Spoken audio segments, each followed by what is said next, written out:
The last time we sat down to talk with you was on May 4th, and at that point you told us that you think we're in an economic war right now. How much progress do you think we've made in that war?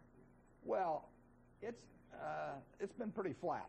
No, I get figures on 70-odd businesses, a lot of them daily. I mean, everything I see about the economy is that we have had no bounce. The financial system was really where the crisis was, last September and October, and that's been surmounted, and that's enormously important. But in terms of the economy coming back, it takes a while. There were a lot of excesses to be wrung out, and that process is still underway, and it looks to me like it'll be underway for quite a while. In the annual report, I said that the economy would be in a shambles this year and probably well beyond, and I'm afraid that's true. We hear people all the time on our air who talk about the green shoots that they're seeing. Are you seeing any of those green shoots? I looked. I wasn't seeing anything, and I had a cataract operation on my left eye about a month ago. I thought maybe now I'll be able to see some green shoots. No, we're not seeing them.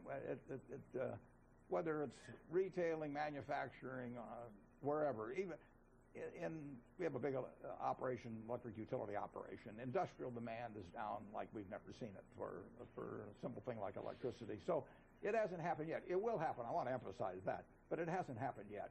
Earlier this year, you also told us that you think that Washington and the Obama administration should be paying attention to jobs. That's the number one, jobs in the economy as the number one, the number two, and number three job that they should be doing. Has there been progress made at all on that front? Well, they're doing things, but they take a while to have an effect. They're doing things on a lot of fronts, but you can't produce a baby in 1 month by getting 9 women pregnant. It just doesn't work that way. So you can be throwing things at the economy, and they will have an impact, but they haven't had much impact yet. And unemployment will go high, and it will lag the turn-up of the economy. But has Washington done enough that you think they can turn their sights to other problems that exist? Well, they've turned their sights to other problems, but this problem is not yet solved, and it's the most important problem we have. It continues to be. You don't think any of the urgency has come away? No, I don't think the urgency has come away. The urgency has moved away from a total meltdown of the financial sector, which we faced last fall. I mean, I've never seen anything like that. But I will give enormous credit to the people there. I mean, Bernanke did a fabulous job. We were right at the point when people lost faith in money market funds, when commercial paper stopped being issued. People were running out, would be having a problem meeting their payrolls, very big companies, if that hadn't gotten addressed very quickly. And I give credit to the people for doing that. So that part, we moved past that particular period. We haven't got the economy going yet. You mentioned that you think Ben Bernanke did a good job. Today is an FOMC meeting day. We're going to be hearing more about that at 2:15 today. Do you think Ben Bernanke should be reappointed to a second term? I don't see how you could do better. Yeah, no, he has taken decisive action at a time when really decisive action was needed, and extraordinary action, things that we really hadn't done before. And if he hadn't have done, and I give the Bush administration credit on this, and Hank Paulson, they don't do everything perfectly. Nobody does. And when you're getting balls thrown at your head, by the hour, you're going to make some mistakes. But they got us through a period that, if you'd had different people in those jobs, I'm not so sure we would have gotten through. Well, now you do have different people in those jobs. You have Larry Summers, who is advising the president. You have Tim Geithner, who's there. You have Ben Bernanke. What do you think of the troika today? I think you've got the people you name are very, very good, and I think Bernanke is very much the key. I mean, the Fed came through for us. You haven't commented since the Obama administration rolled out these new regulatory overhaul plans that they've been looking at. What do you think overall about it?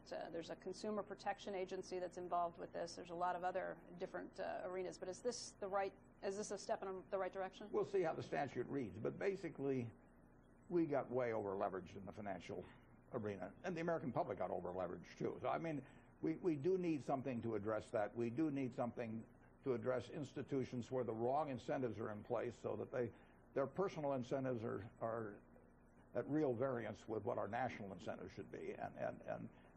So we need something to make sure we don't get into the situation again that we were in last September. And leverage is a big key to it. Now, that's a huge problem to attack, and how it's written and how it's administered is not an easy job. But can you lay that down as a rule? I mean, should it be that you can't be levered more than 10 to 1? You can't be leveraged up more than 20 to 1? How do you figure out? It's very, and you can't lay down a rule like that, unfortunately, because just through derivatives, you can have an enormous amount of leverage that doesn't show, and you can have an interconnectedness that causes one domino to hit the next. It is not a simple problem. You don't just write down leverage of 10 or 20 to 1 or something of the sort. There's all kinds of different leverage. I mean, you can leverage against home mortgages with big down payments, and that'll be relatively safe. You can leverage against somebody else who's leveraged, and you've got troubles getting compounded. So it's not a simple problem. It's an important problem. Is it one that can be tackled? Is there a solution, a potential solution? It's not easy. It's not easy. You need somebody. You need reasonable rules, and you need a very, very good administrator or a group of administrators doing it. It's not an easy problem. People like to go to excesses, and the incentives are in a market system to overshoot. And it's happened over the years. America's genius has not been in avoiding problems. It's been in surmounting them once they happen.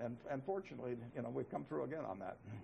So you're not saying it's an impossible task, but it doesn't sound like you're very hopeful that we could prevent something like this from happening again. I think that what started out maybe with the tulip mania, 400 years ago, and continued through the South Sea bubble and all of those sorts of things. It's in human nature to go to excess, and it's very hard in a country of 300 million people and a $14 trillion GDP and all of that to set up a set of rules that will prevent excesses in a market system. But I think there can be improvements made, and I think that's what we're shooting for.